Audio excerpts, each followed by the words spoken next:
Greetings, everyone. It's Trey here. I'm here in this 20th day of August, 2018. I'm here with a new friend named Jeff, who I just met today. Hold on a minute. I gotta always forget to mute my other deal there. And then, so he was on a mutual friend's a post on Facebook, and he was making snarky comments about faith and Christianity. And so I asked him if he'd be willing to come on and discuss his perspective, and he graciously agreed. So here we are. So Jeff, welcome. Hi, it's nice to meet you. Nice to meet you our too. Audience. Yes. Do you mind telling me a little bit about yourself? Like, I mean, if you got a family or anything, or any pertinent information I might find interesting about you, and I'll tell you a little bit about myself as well. But I'd like to know a little bit also about your spiritual state, where you're at right now, like regarding atheism, and maybe where, if you're an apostate Christian or you've always been skeptical and something like that. Sure, I was raised Catholic. Both sides of my parents' family are Catholic, and so my aunt is a nun, for instance. She's retired now. Okay. But I come from Detroit.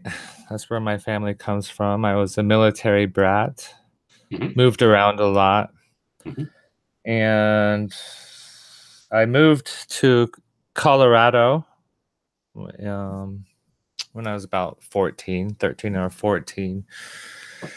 And around the age of 15, I was studying a lot of world religions, and I was even studying different Jewish sects contemporary to the early Christians.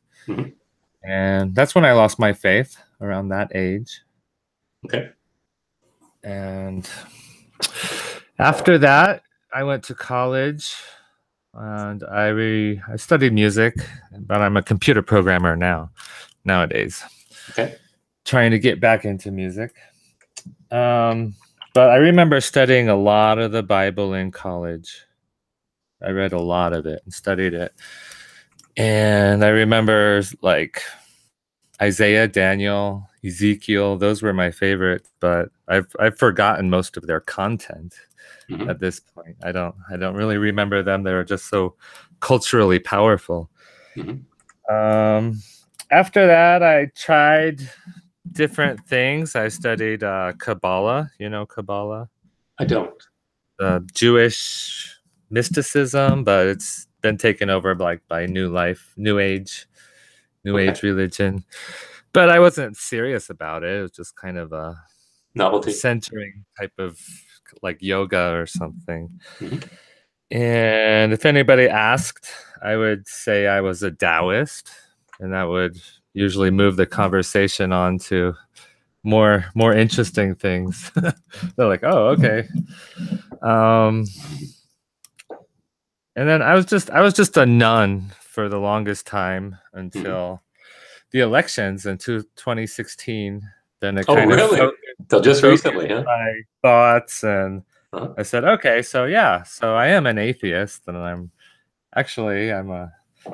that's how I'm going to express my political activism in that area. Okay. That's it. Okay, well, great. That sounds good. That's helpful. I'm a dental technician. I make crown and bridge work for dentists. I've been doing that for many years. Worked for my dad for I always forget, probably 17 years or so, and then I opened my own business about 10 years ago. And I'm a born-again Christian. I was born again when I was 20. I'm 52 now, so almost 32 years when I was born again. And I was raised in a kind of a Christian environment, but I won't go into my testimony. It would take that much time. But I am sadly I'm divorced. I have 6 children. ages 28 down to 15, 3 boys and 3 girls. I'm fascinated. I don't have a lot of formal education, but I'm fascinated with questions of ultimacy, like origins and morality and meaning and metaphysics and ultimate reality. And so I'm kind of an autodidact. I like to teach myself about stuff, and I work alone, so I'm able to listen to stuff. I'm an audiophile too. I like to listen to stuff. So anyway, and I enjoy thinking about these things and interacting with people on these topics of ultimacy. And so that's why whenever I see somebody, I always try to see if I can get them to do a hangout and see if I can learn something and hopefully maybe share some information that might be helpful. All right, so you had said that, and I put it in the description of this, that you're about 96% confident that atheism is a valid perspective. And my question is, that's a very high percentage of confidence, and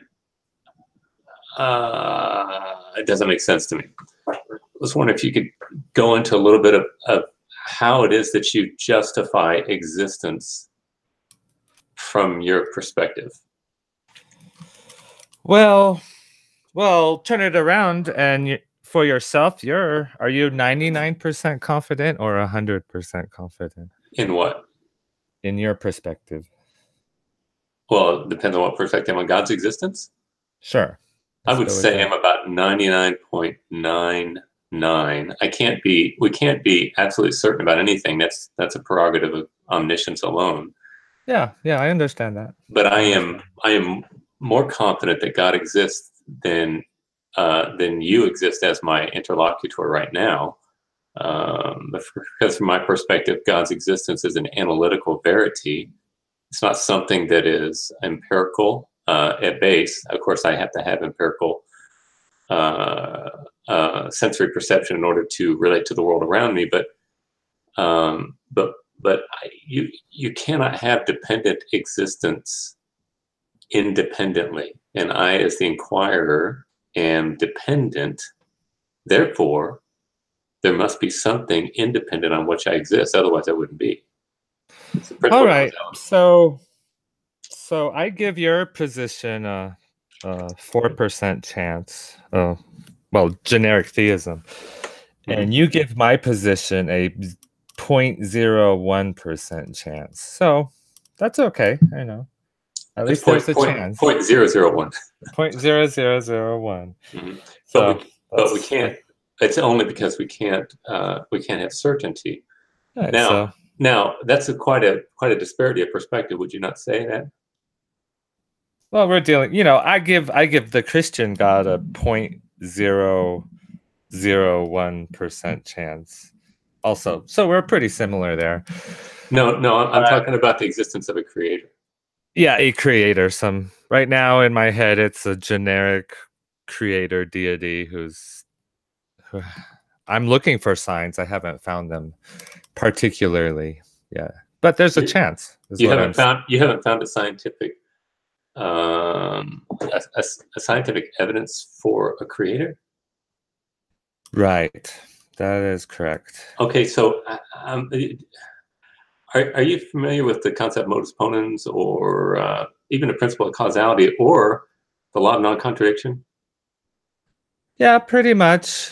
You can refresh my memory on modus ponens. Modus ponens. If you have a conditional statement, if P then Q, and if you grant that P exists, then it logically follows that Q exists.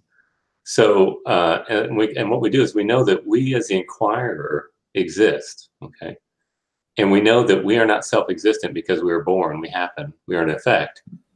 And if we exist, then it logically follows that something, somewhere, somehow has the attribute of self-existence. Otherwise, there would be no, or independent existence. Otherwise, there would be no such thing as dependent existence, because dependent existence depends by definition.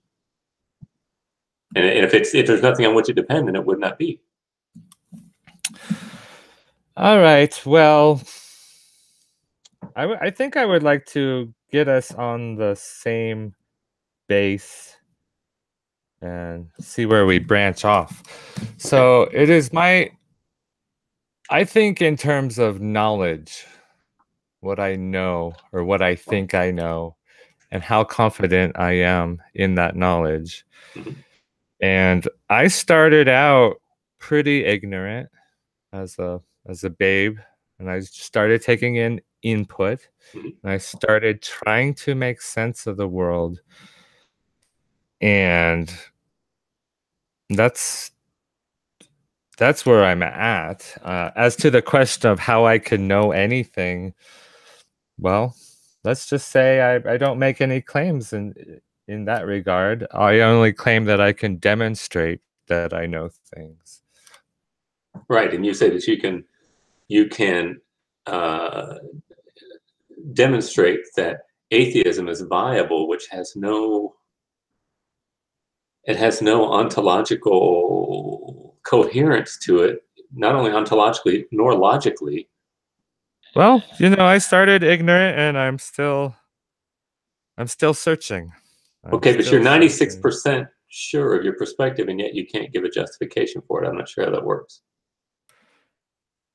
Uh, Justification is well, at a certain point I just say, what are you going to do about it?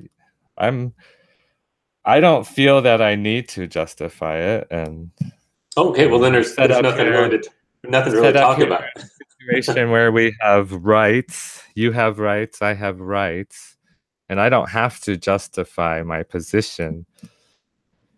Okay, you But have rights. What do you I mean? can spread my position culturally to other people. Sure, and you can present Happened. your idea that the Earth is flat too. But is that worth anything? My idea of what? That the Earth is flat? I'm a splat? No, that the Earth is flat. Oh, Earth is flat. People have all kinds of silly ideas, and they can go around and share them. But who cares? Why not live your life according to that which corresponds to reality? Yep, that's the struggle I'm in. That's what I'm struggling about. Well, you don't seem to be struggling. You seem to be very happy to be in blissful ignorance.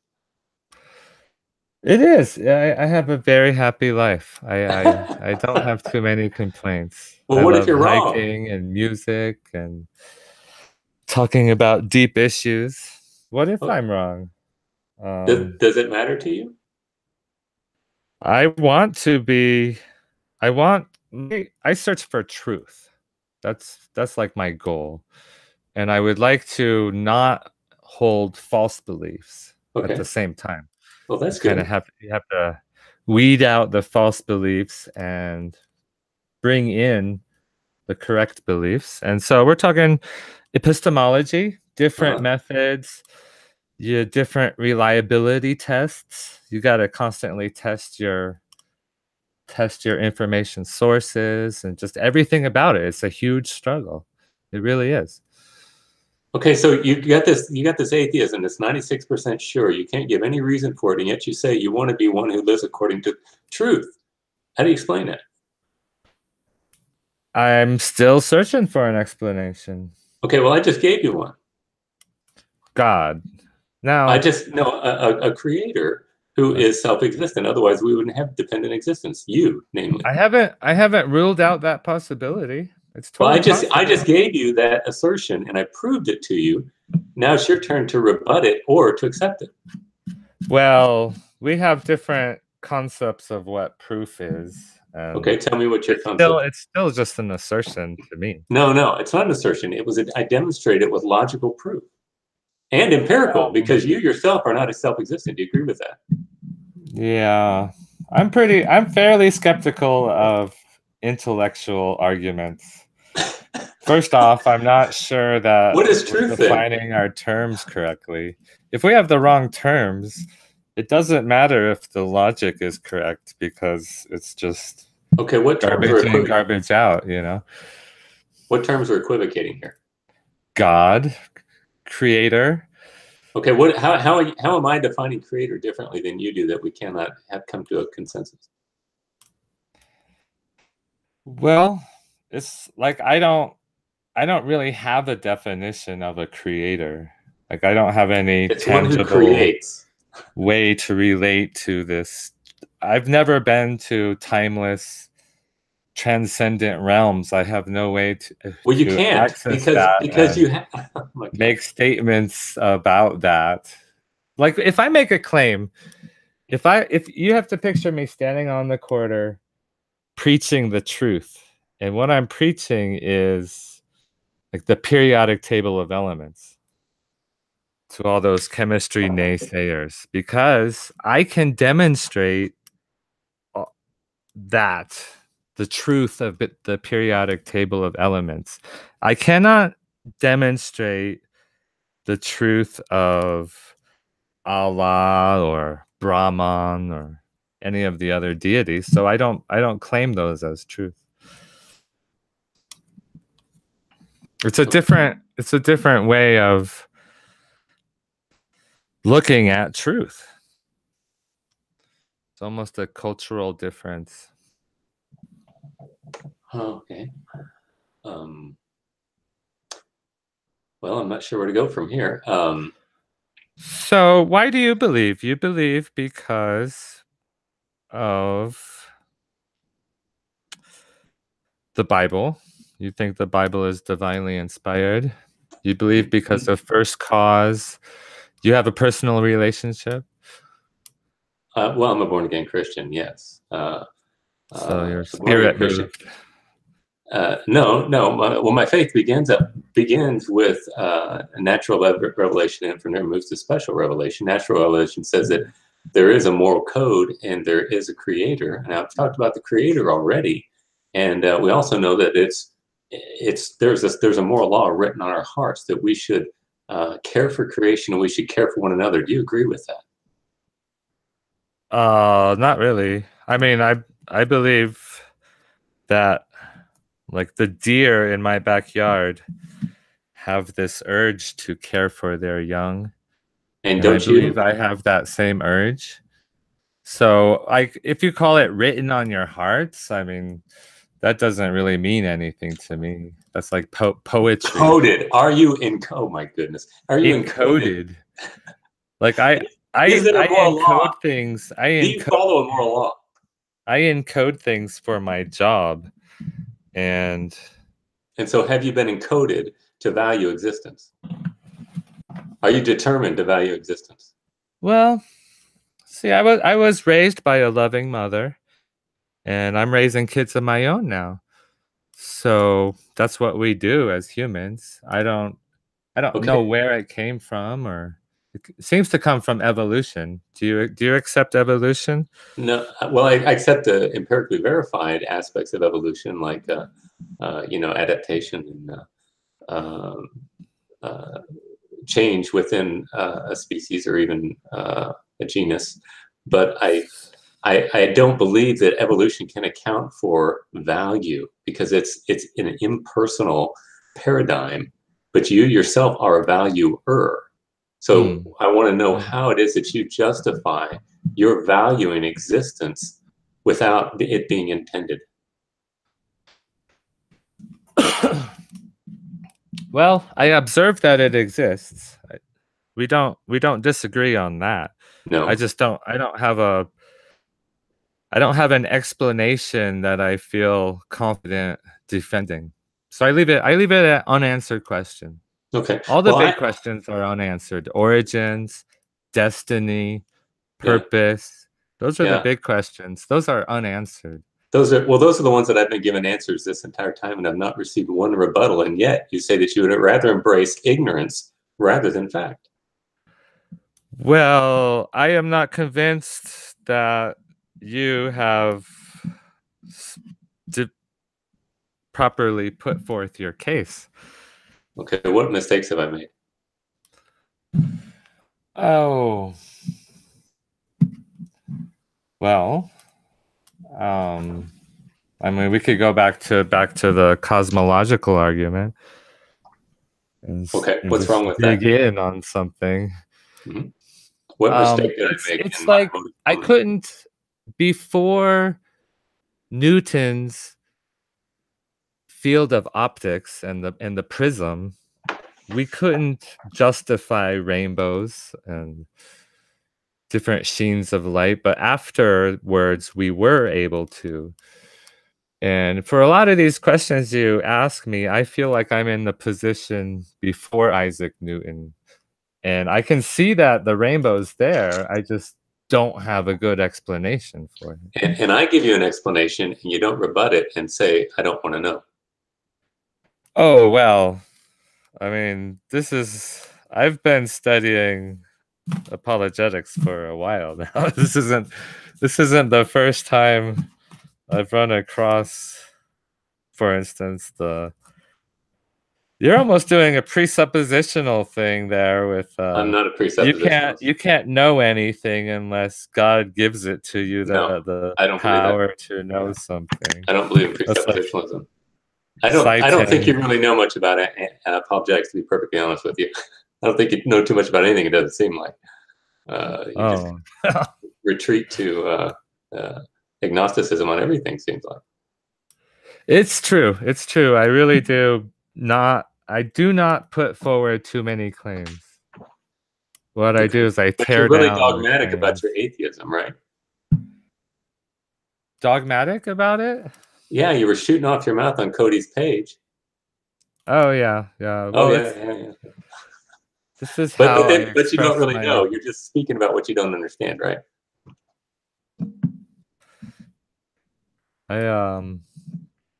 I would like to turn my political enemies into my allies. And I don't think that's possible while they hold faith. So I go around but all you have is faith. I put doubt out there everywhere.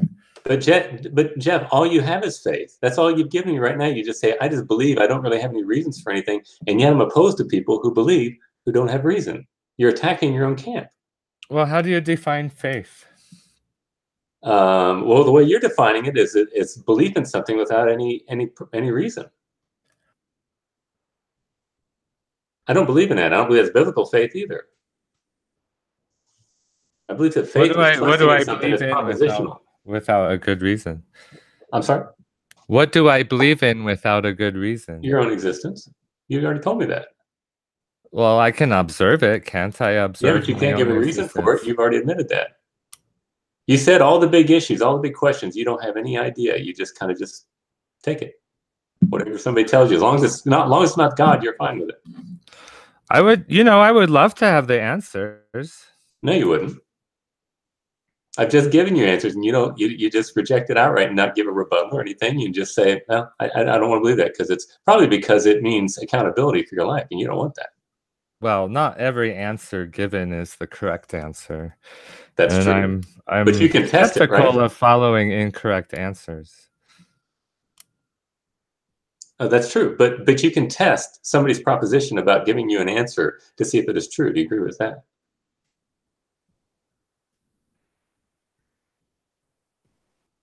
Test a proposition? Yes, when I make a proposition like we're talking about, say, for example, existence, and I give you my answer as to my justification with existence, you can test it to see whether it's valid or not, can you not? You can say, "Does this true or not?" Testing it empirically? No, I'm talking about, well, you have to use your senses as part of it, but you also have to use your logical deduction. That's what the scientific method is. It's induction and deduction.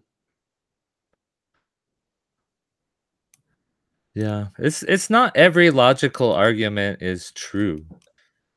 Just because it's logically correct doesn't mean it matches reality. That is true. So I need the reality part. A lot of these arguments are nice. The best arguments point us to evidence that confirms them. The arguments that don't have evidence are like nice. They're like a nice song or fine wine or something like that. I can't get too excited about them if they don't have any validation. They can't be falsified. I agree with that. And that's what I'm trying to do. I'm giving you falsified scientific evidence. I said scientifically you exist, and you deduce with your mind that you are not self-existent. Why? What's so hard about that? I am perfectly able to accept the possibility that there was a cause, that there was a creator. I accept the possibility. Well, it's not a But possibility, it's an just analytical because there's a reality. logical argument doesn't make it true. Oh, okay, so we can just be illogical and say that that's true? Illogical arguments are not often true. Well, that's what you're positing. You're saying that No. you're saying that dependent existence can exist without being dependent. That's kind of irrational. That violates the law of identity as well. Yeah. Well, it's just if we had actual knowledge of what you're claiming, like grown-up knowledge, then there would be Nobel Prize awarded for that knowledge. Everybody wants that knowledge, but we're pretty far away from granting a Nobel Prize for a transcendent being's existence. Okay, I'm not interested in winning a Nobel Prize. I'm interested in having a conversation where we have a back and forth, where I make an assertion and I give you evidence for my assertion, and then you rebut it. You say, no, here, Trey, here's the problem you have. Or you say, you know what, that's a good point. Yeah, I think the cosmological argument and the teleological argument are pretty interesting. They're fairly convincing. I'm just happens to waiting for correspond with evidence. Romans chapter I'm 1 and waiting Romans chapter for actual evidence. So, when was the last time God interacted with reality in a way that we could go investigate it and have a general consensus that yes, definitely at this location, God interacted with reality? Well, the very last time your heart just beat and you took a breath of your lungs and you made that analytical statement on the internet. How's that? That doesn't pass muster. I mean, you won't get any peer-reviewed papers out of that. Nobody will publish it. But Well, like, if we go back, you would say definitely the resurrection is a time and place where God interacted with reality. And then the ascension, and then afterwards in Acts, there's all sorts of supernaturalism going on. okay, well, and that's related specifically to the Christian religion and the reliability of the witness that we have in the scriptures. But I'm not even speaking about that. I'm talking about an ontological and logical distinction of you as a dependent being cannot exist independently. You even concede that. You concede that you're born, right? Now, see, if you're saying what I can and cannot do, like, can you prove that I can't? How would you go about proving that I can't perceive of something without an deity? No, you can't even exist without deity. That's why you're a contingent being. You are How subject would to I change. falsify that? Stop eating and see what happens. I mean, it just takes a moment of reflection. That will disprove the claim that you don't need food to survive. And which would mean that you are independent. Eating, You're then you won't survive. Right. So you are dependent in your existence, right? I am dependent on like the quantum fields, on gravity. Okay. So you're dependent. I don't know where they came from. You don't know either. Okay, well, the quantum field is changing, and gravity can be watched. Watch me overcome gravity. Okay, so they're not self-existent. So what are you depending on in order to have your being, ultimately?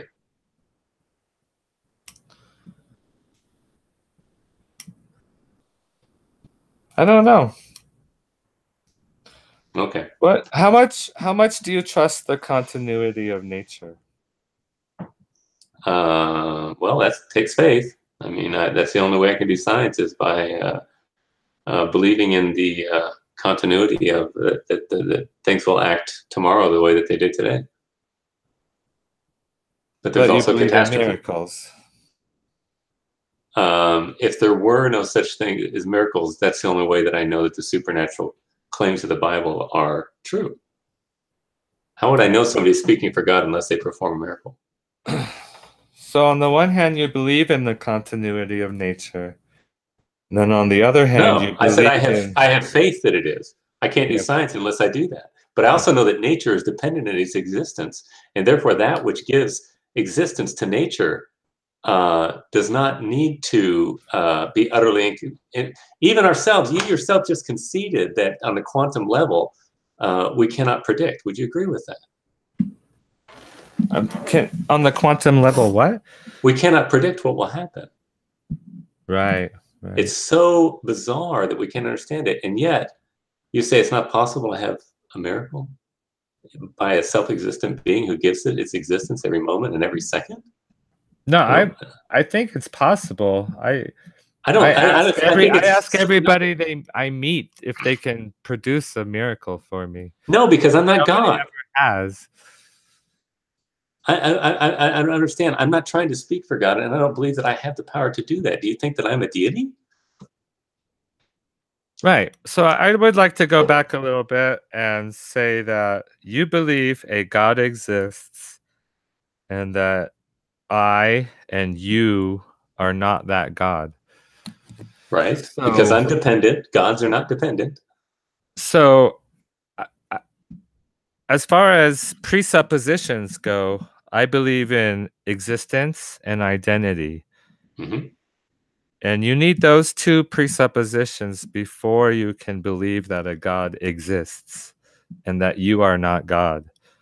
So we're on the same page as our starting point. And then after that, we lose track of the data. We look at the same data and we have different conclusions. Yeah, but you don't have a conclusion by way of reason. You just ignore the reason and say you don't know. And just come to your conclusion for no reason. That's what I say. I say I don't know. Right. And that's honest, you know. I'm not like no, it's not. When somebody comes and gives you facts and you said I don't know and I don't want to accept it. I'm sorry. Boasting knowledge that I don't have.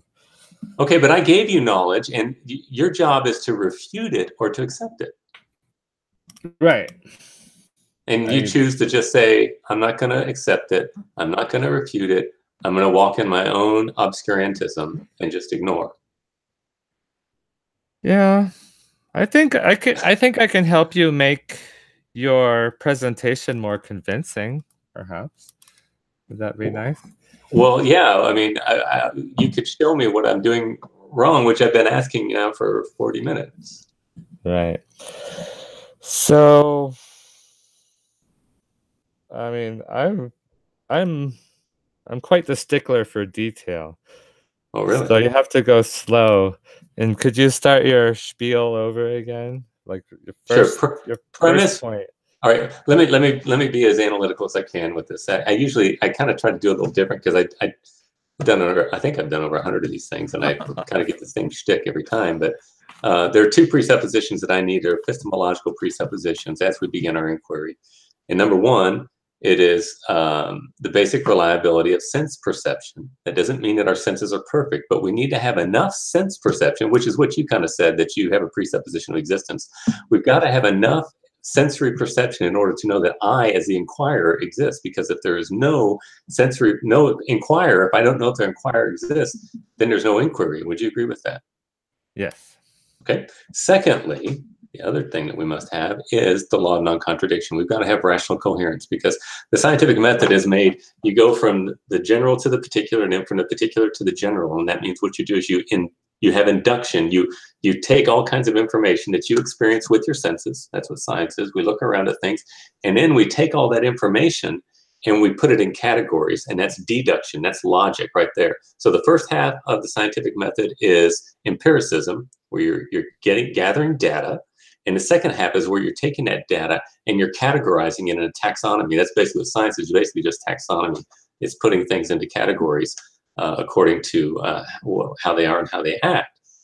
All right, so you granted me sense perception. Will you grant me logic? We've got to be logical, because if there's no logic, if it doesn't cohere in some kind of logical fashion, there's no inquiry as well. Do you agree with that? Logic. I think logic is descriptive. It's kind of a trick we play, that it doesn't exist in the way that, say, a tree exists. Okay, if you deny logic, how do you organize your information, and how do you analyze it, and how do you also doubt it without using it? Well, can we group math in with logic, numbers? Yes, that's symbolic logic. Number one, you can't produce for me a number one by itself. There's a bowl behind you. That's one bowl, but that's a bowl. That's but I'm speaking the abstract concepts right here that are necessary to filter empirical information that we have. You've got to have some matrix in order to filter the stuff. Otherwise, there's no inquiry. It doesn't matter. Once you deny the law of contradiction, science is dead, because it's half the scientific method. I'm just saying that logic doesn't exist in the same way that you and I exist. It's not physical, no. Right. But it is an instrument by which it's an epistemological foundational instrument. That's what I'm talking about epistemology right now. We've got a basic sense perception. We've got to have some way to take that data that we have and to categorize it. Logic is just it's not material, it's instrumental. It's an instrument for our inquiry. We gotta have that. I would agree that as far as this conversation goes, that I'm willing to accept logic. I don't make claims as to absolute logic, but I will strive to follow logic within this conversation. Okay, so if you will grant me, Jeff, here's the thing. I've been doing this for years, and I've never had anybody question the validity of logic. For people understand that you can't. Some people want to doubt the logic on a quantum level or something like that, and I don't even want to go in there, but it's irrational. But if you're not going to grant logic, there is no science. It's half the scientific method. I will embrace logic. I find it useful. I find it useful. If it weren't useful or reliable, then I wouldn't use it. Yeah. Okay, so from there we move that we have sense perception. I know that I, as the inquirer, I don't even care if you exist. I don't care if the world exists. I don't care if I'm a brain in the vat. I know that I myself am not self-existent. And if I am not, I'm sorry? Oh. How do you know that? That I'm not self-existent? Yeah. Because I got to eat. Because I was born. I was dependent upon my mother to exist. But you don't know if you're not a brain in a vat. Pardon? Or a Boltzmann brain. You're a random configuration of gas molecules that came together with these memories in you. Okay. All right. So everything that comes together needs a composer. If I'm self-existent, I can't be composed. I've got to be simple. I can't be composed of parts. Because that which is composed of parts is not what it is unless it has all the parts. And if the parts need to come together, there needs to be something to compose them to make it what it is, and therefore it's not self-existent. So that which has parts is not self-existent.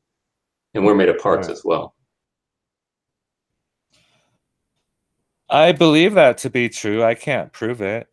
I just did. I don't have a disproof for hard solipsism.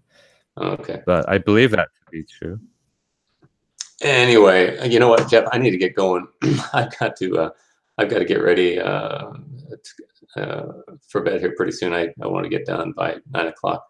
All right. But anyway, it was nice talking to you, and it's nice to meet you. And I'm sure we'll interact some more. And I appreciate you giving me the time to talk about these things tonight. Yeah, I enjoyed it. Okay, Thanks. Jeff. All right, we'll see you later. And blessings.